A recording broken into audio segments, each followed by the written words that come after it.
أعوذ بالله من الشيطان الرجيم.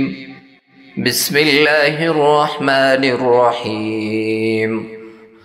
قال يا قوم أرأيتم إن كنت على بينة من ربي وآتاني منه رحمة فمن ينصرني من الله إن عصيته فما تزيدونني غير تخسير. ويا قوم هذه ناقة الله لكم آية فذروها تأكل في أرض الله ولا تمسوها بسوء فيأخذكم عذاب قريب. فعقروها فقال تمتعوا في داركم 3 أيام ذلك وعد غير مكذوب.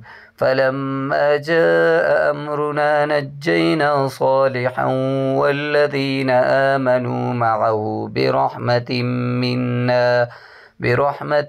منا ومن خزي يومئذ إن ربك هو القوي العزيز.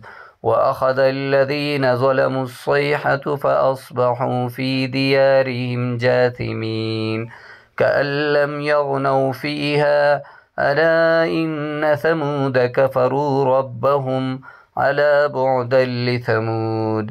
ولقد جاءت رسلنا إبراهيم بالبشرى قالوا سلاما قال سلام فما لبث أن جاء بعجل حنيذ. فلما رأى أيديهم لا تصل إليه نكرهم وأوجس منهم خيفة قالوا لا تخف إنا أرسلنا إلى قوم لوط وامرأته قائمة فضحكت فبشرناها بإسحاق ومن وراء إسحاق يعقوب. قالت يا ويلتى أألد وأنا عجوز وهذا بعلي شيخا إن هذا لشيء عجيب. صدق الله العظيم. والسلام عليكم ورحمة الله وبركاته.